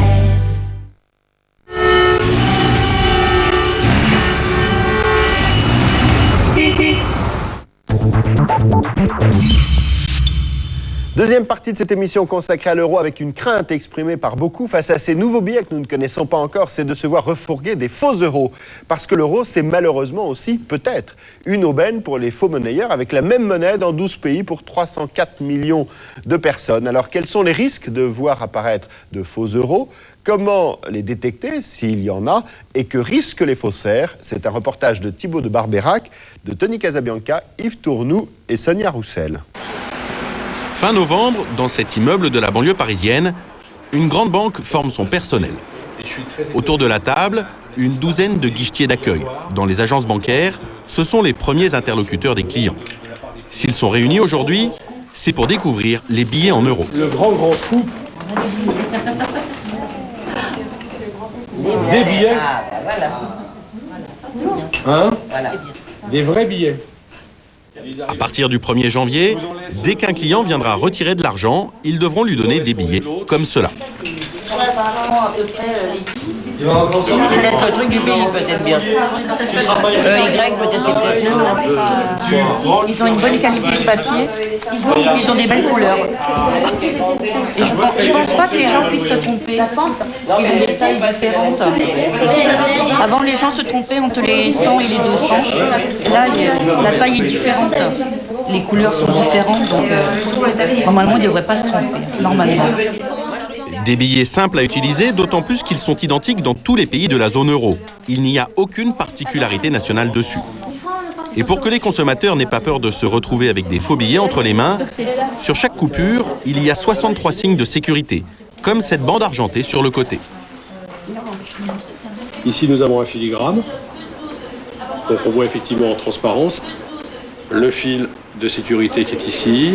Une pastille holographique, pareil, qui permet de retrouver le montant du billet au centre. Il y a 100 qui apparaît. A priori, donc, tout a été fait pour que ces billets soient infalsifiables. Mais voilà, les clients de ces guichetiers, eux, ne verront pas les nouvelles coupures avant leur mise en circulation. Du coup, certains redoutent de récupérer des faux durant les premiers jours. C'est ça aussi que craignent les personnes âgées. Ouais, c'est de se faire rendre de la monnaie avec des faux billets. Si certains ont peur, c'est parce qu'aujourd'hui, avec un matériel rudimentaire, des escrocs arrivent à faire de la fausse monnaie. En 1997, dans la région d'Arles, les gendarmes découvrent des faux billets français, espagnols et marocains en grande quantité. Le plus incroyable, c'est que les faussaires ont utilisé un ordinateur et une imprimante toute simple. On se retrouve confronté à une nouvelle catégorie de bandits. C'est Monsieur Tout-le-Monde qui se met à son compte et qui arrondit ses fins de mois.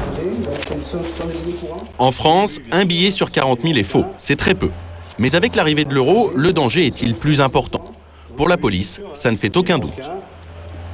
Bon, ça va? Alain Defer aurait pu rêver d'une fin de carrière un peu plus calme. Dans quelques mois, il part en retraite, mais son métier pour l'instant, c'est de faire la chasse aux faussaires. Le commissaire Defer est le patron de l'Office central de répression du faux monnayage. Et il a déjà une idée de ce qui pourrait se passer à partir du 1er janvier. On pense que nous aurons d'abord des contrefaçons de qualité médiocre, des photocopies couleurs, enfin quelque chose d'assez rudimentaire, avant de voir arriver des contrefaçons d'une meilleure qualité faites par des équipes internationales beaucoup plus fortes. Alors le commissaire Defer a pris les devants. Jusqu'à présent, dans son équipe, il avait une vingtaine de spécialistes de la fausse monnaie. Il vient de former près de 80 enquêteurs supplémentaires. Ils sont très bien comme ça. On ne se moque pas. Non, on ne se moque pas. Allez, rentrez, vous mouillez pas, c'est pas la peine. Ce matin, dans cette succursale de la Banque de France, pour ces gendarmes et ces policiers, c'est la fin de la formation. J'ai jamais vu des flics et des gendarmes ensemble. Ça c'est un scoop. Jamais. Depuis 2 ans, ces policiers et ces gendarmes suivent des cours pour apprendre à repérer la fausse monnaie et remonter jusqu'aux faussaires. Si pour préparer l'arrivée de l'euro, le nombre d'enquêteurs spécialisés a été multiplié par 5, c'est que le risque est grand. Et à la tribune, le directeur général de la police ne s'en cache pas. L'apparition de la nouvelle monnaie est une aubaine pour les truands. Le représentant de la Commission européenne, il n'est pas exagéré de dire que pour les faux monnayeurs, l'introduction de l'euro est aussi un événement historique. En devenant la 2e devise dans le monde, c'est là un champ d'action quasiment illimité pour le crime organisé. Si les craintes sont si grandes, c'est parce que depuis des dizaines d'années, à chaque fois qu'un nouveau billet a été lancé, les faux monnayeurs ont toujours réussi à le copier. Rue Vivienne à Paris, la plus grande concentration d'agents de change et de collectionneurs de billets. Michel Prieur est responsable de 2 magasins dans la rue. Et selon lui, il est impossible de faire un billet infalsifiable.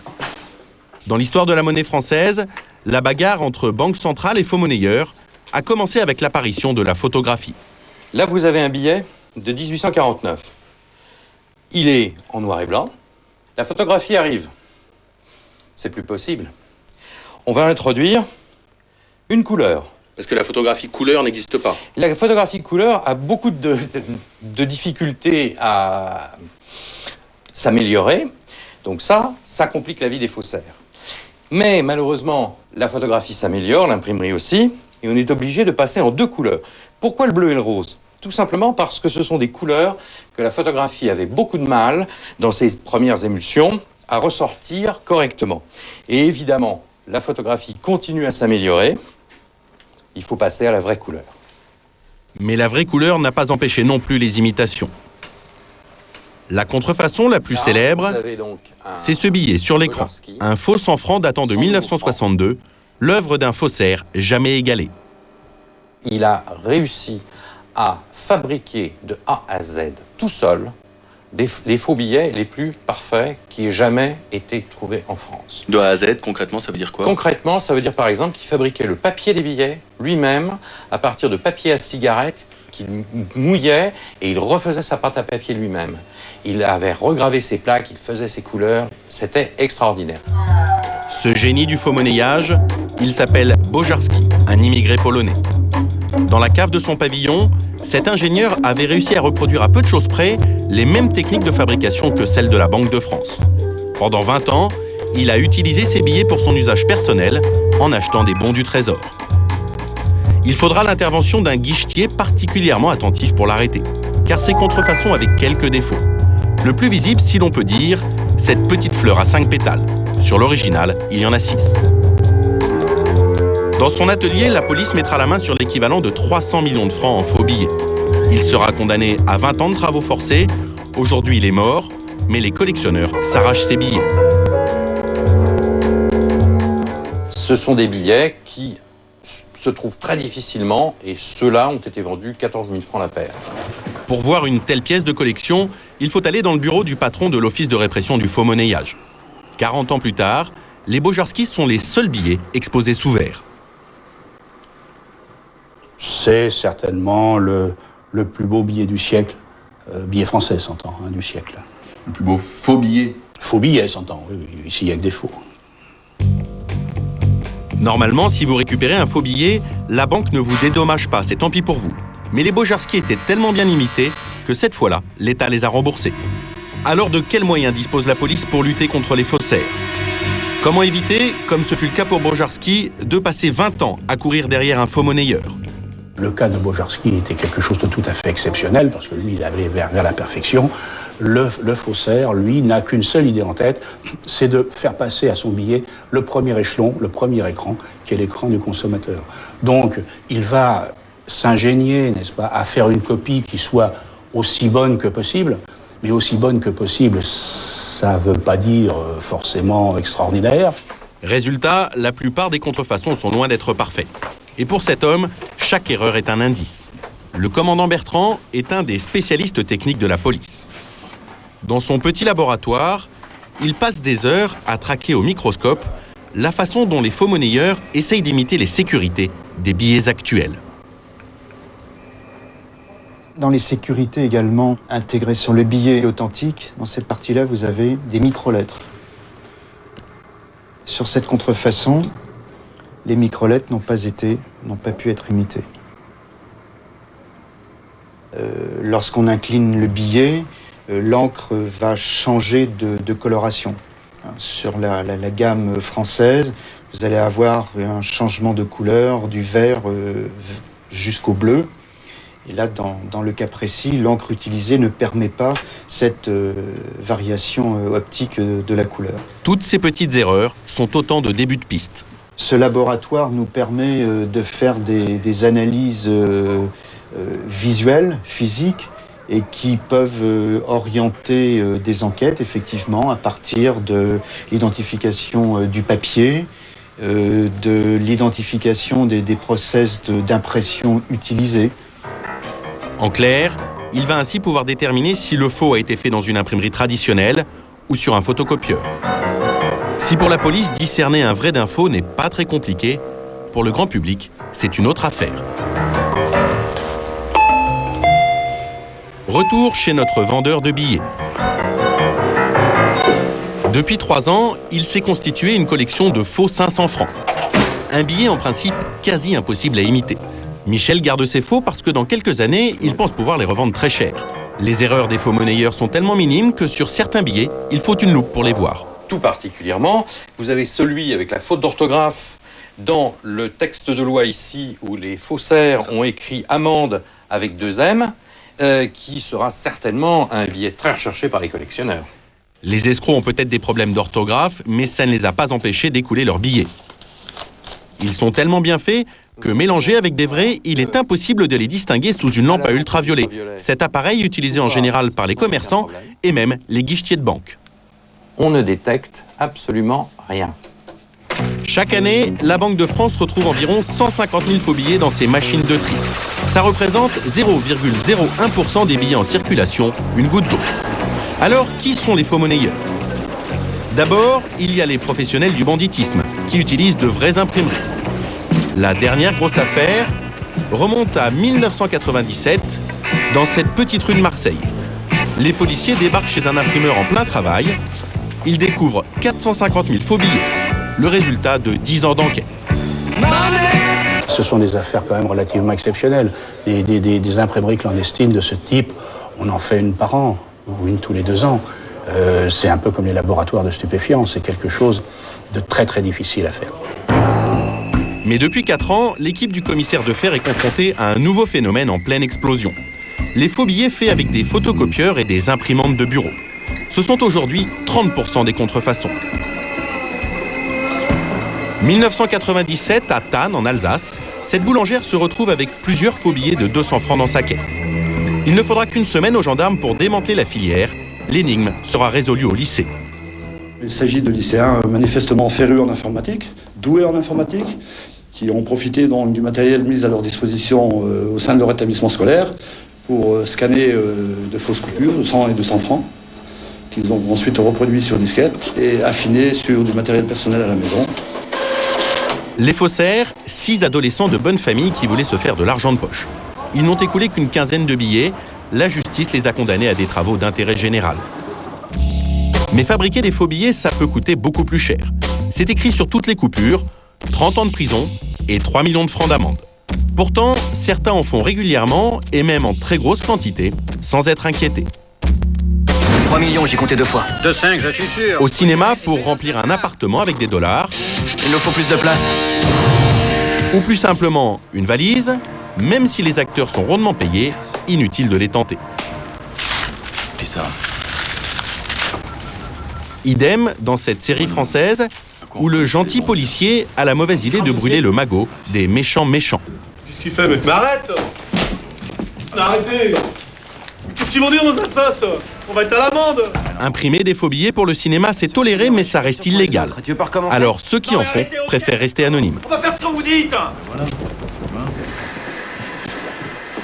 Thierry est reprographe. 3 ou 4 fois par an, des accessoiristes lui commandent des faux billets. Ce n'est pas compliqué à faire, ça ne lui prend pas plus de 2 heures. Au départ, il faut juste un vrai billet. Le plus simple, c'est de numériser le billet, c'est-à-dire le scanner afin d'en faire un élément informatique pour pouvoir le manipuler. Le scanner, c'est cet appareil qui fait une photo du billet qu'il récupère ensuite sur son écran d'ordinateur.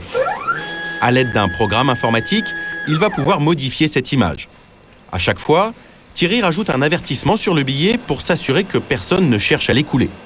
C'est une des multiples précautions qu'il prend. La première d'entre elles, c'est de travailler pour des gens de confiance.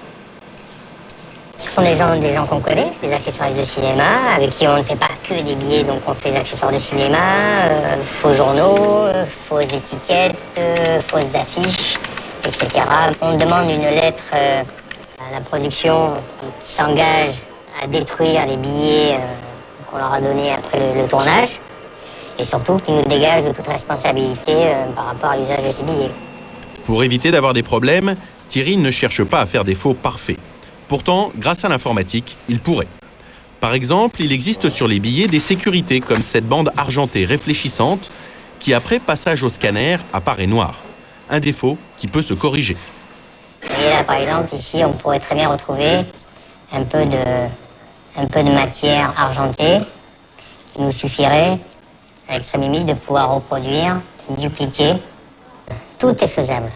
On peut très bien imaginer, si on veut passer au numéro suivant de celui-ci, par exemple, j'imagine que le numéro qui se termine par le 5, celui qui arrive derrière, c'est le 6. Il suffit juste de prendre le 6 ici et de venir le coller ici. Voilà, on a un numéro 6. Il n'y a plus ensuite qu'à imprimer. Sur chaque feuille, il y a l'équivalent de 2000 francs, de quoi perdre la tête. Et grâce à l'informatique, Thierry peut vraiment tout faire. Pour un film qui sortira l'an prochain, un accessoiriste lui a commandé des faux euros. Comment a-t-il trouvé l'image du vrai billet alors qu'il n'est même pas en circulation? C'est tout simple. Il est allé sur Internet, sur un site très officiel. Ça vient d'un site net, je pense, de la Banque de France. Il suffit de taper euro sur le net et vous avez accès à plein de services où on vous montre des magnifiques billets. Ce qui nous intéresse donc, ce sont des liasses de billets de 500. Voilà. Face recto, face verso. Thierry travaille sur du matériel professionnel comme ce photocopieur qui coûte plus d'1 million de francs. Résultat, il lui a fallu moins de 2 heures pour obtenir ces superbes planches de faux euros.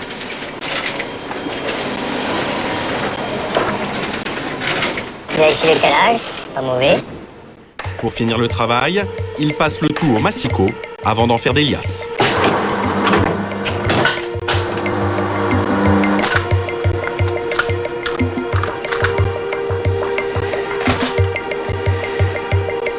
Et là, ça peut, je dirais, au cinéma faire illusion. Thierry facture ses faux billets entre 2 et 3 francs pièce.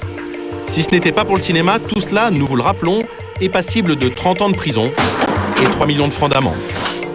Avant que nous partions, il a bien évidemment détruit toute sa production. Toute, sauf un billet, car nous voulions savoir si, malgré leur aspect grossier, ces faux pouvaient tromper des commerçants. Sur ce marché parisien, nous avons donc essayé de faire nos courses à peu de frais. À chaque fois, c'est la mauvaise qualité du papier qui nous a trahis. Hop là, on peut vous régler ça? Bien sûr. C'est possible? Oui, toujours. Merci. On est bien vrai par contre. À quoi vous voyez qu'il est faux? La texture, vous avez Ouais. vu cette chose? Mais vous l'avez quand même pris comme ça à l'œil? À l'œil, oui, à l'œil j'aurais pu me faire avoir, ouais, c'est sûr. Ouais. Merci. Merci. C'est pas mal ça. La boulangère n'est pas longue à réagir, et si elle avait eu un doute, un petit passage sous la lampe à UV l'aurait levé. Monsieur, bonjour. Contrairement à un vrai, notre billet devient tout bleu. 9,50 s'il vous plaît. La charcutière, elle, nous a sorti son stylo magique. Voilà, c'est un feu transparent. Ça laisse une trace jaune si le billet est vrai et une demi-heure après le feutre part. Par contre, s'il est faux, votre billet, ça fait tout de suite une marque noire. Allez, chez Pommy, tout est beau. Pourtant, nous ne sommes pas rentrés bredouilles.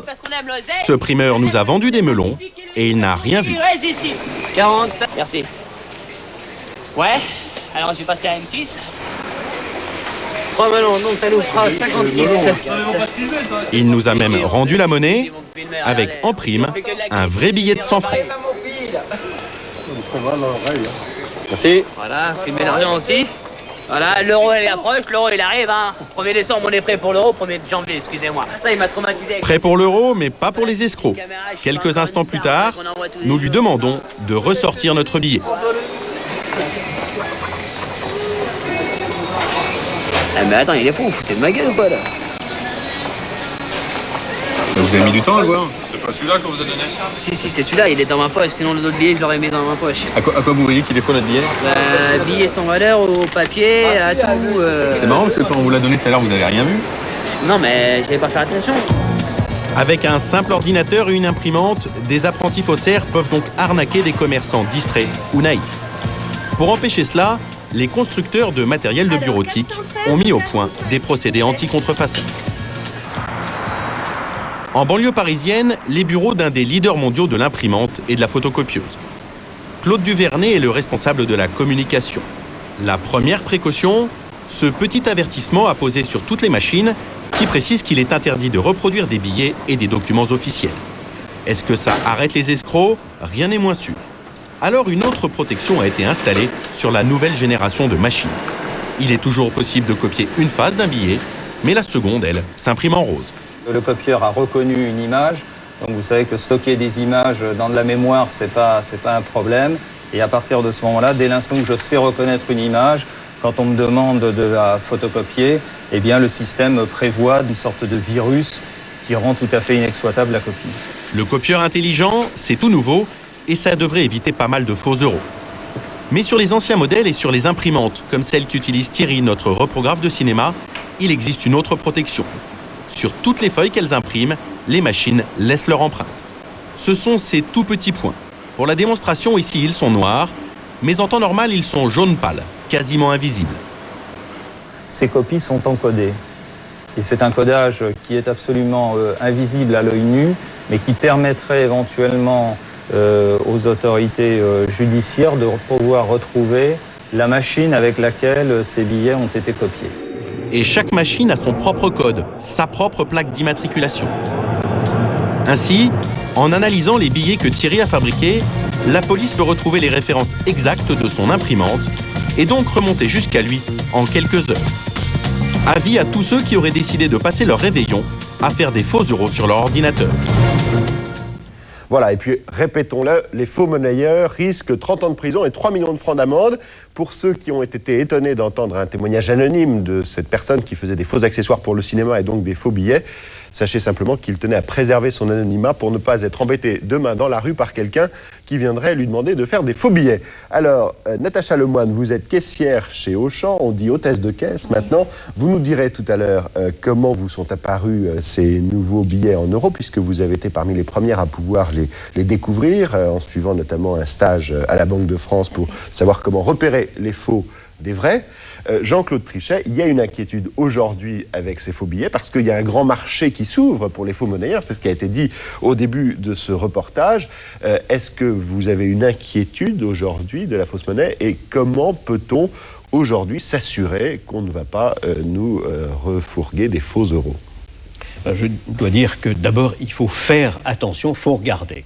Et nous avons communiqué massivement dans toute l'Europe avec des spots télévisés, des insertions dans les journaux, pour que l'ensemble des Européens, les 304 millions, regardent bien les billets. Est-ce qu'il y a des signes, un ou deux signes très simples, on a des signes nouveaux, qui permettent d'éviter... D'abord, il y a tous les signes anciens que nous avons déjà sur les billets en francs, que nous avons regardés, que nous regardons, auxquels nous sommes accoutumés. Donc on a déjà tous ces signes-là, le filigrane, le fil de sécurité, je n'insiste pas, il suffit de se remémorer ce qu'on faisait.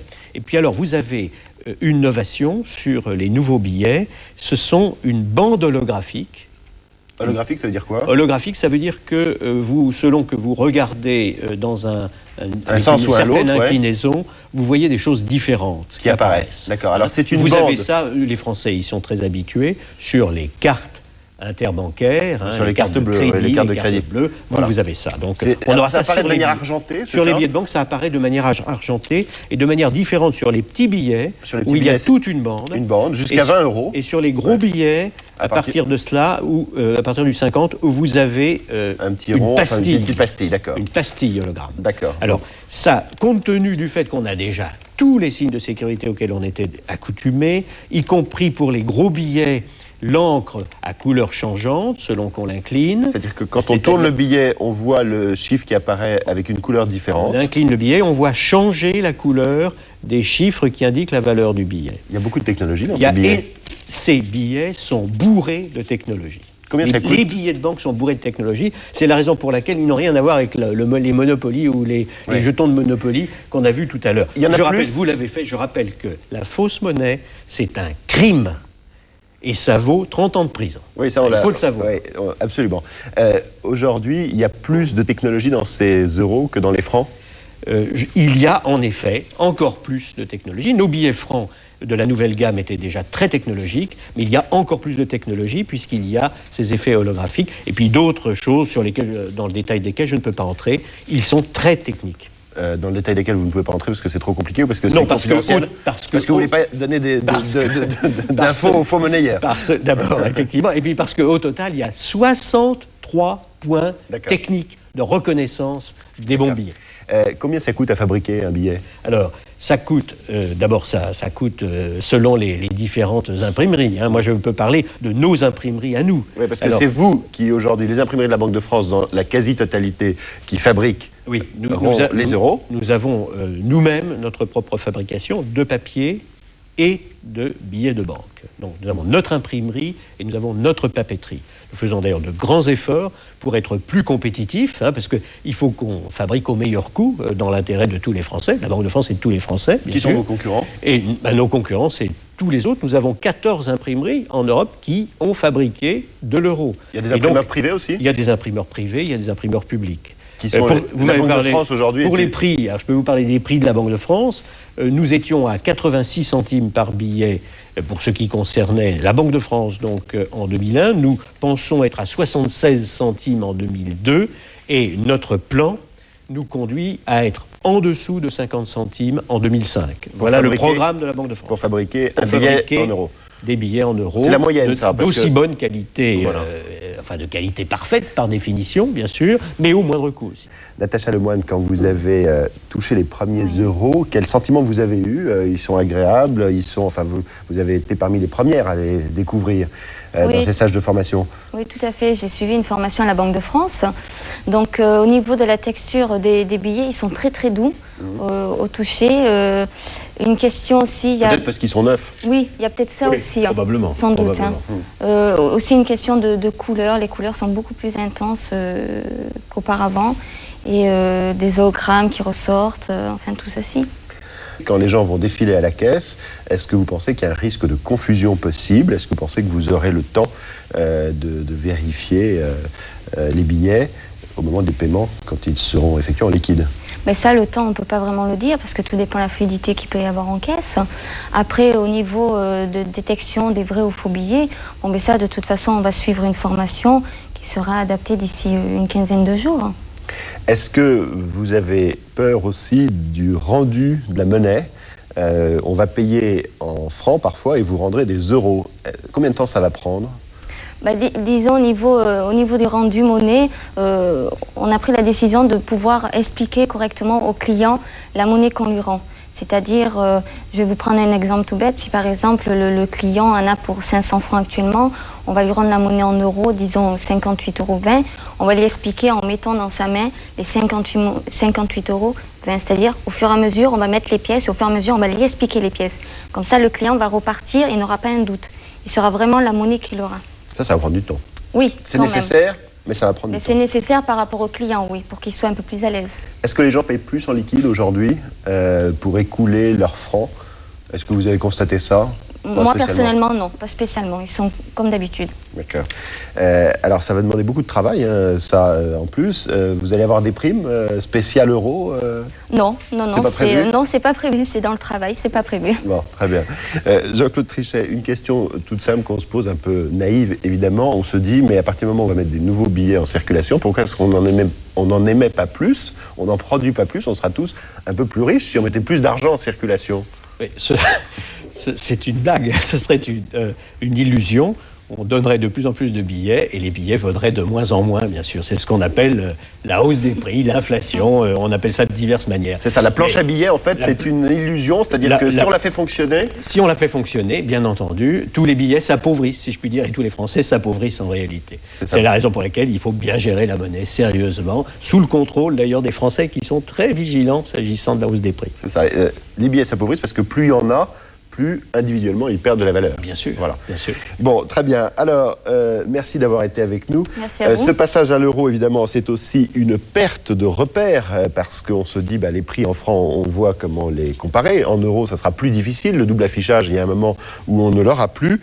Alors, certains se disent, on va peut-être en profiter pour nous augmenter les prix sans que l'on s'en rende compte. D'ailleurs, 78% des Français craignent une hausse des prix. Ce sont les recordman en Europe, une sorte de paranoïa bien française, semble-t-il, ou de vigilance en tout cas. Alors, justement, est-ce que les prix ont déjà augmenté? Est-ce qu'ils vont augmenter? C'est un reportage de Véronique Blanc, Christophe Barbin, Hervé Dichand et Nathalie Martin. Comme tous les lundis, Michel Lemaire, 78 ans, un comptable à la retraite, fait ses courses au supermarché. Tiens, il a baissé de 2 centimes celui-là. Michel est un client particulièrement vigilant. Ce n'est pas une liste de courses qu'il a en main, c'est un relevé de prix. 5,60, 5,58. Michel Lemaire achète toujours les mêmes produits, alors les prix, il les connaît par cœur. Ça n'a pas bougé. Il a baissé. Michel sait de quoi il parle. Avec l'arrivée de l'euro, il est méfiant. Cela fait 1 an qu'il conserve ses tickets de caisse. C'est simplement pour mon petit budget, pour voir si je me fais pas trop arnaquer. La réponse se trouve dans cette chemise verte. C'est là qu'il range ses fameux tickets de caisse depuis 1 an. Et sur certains produits, il a déjà constaté des hausses importantes. Exemple avec un paquet de galettes bretonnes. En février 2001, je payais le paquet de 100 grammes 7,60 francs. Et en mars 2001, c'est un mois plus tard, je le payais 8,95.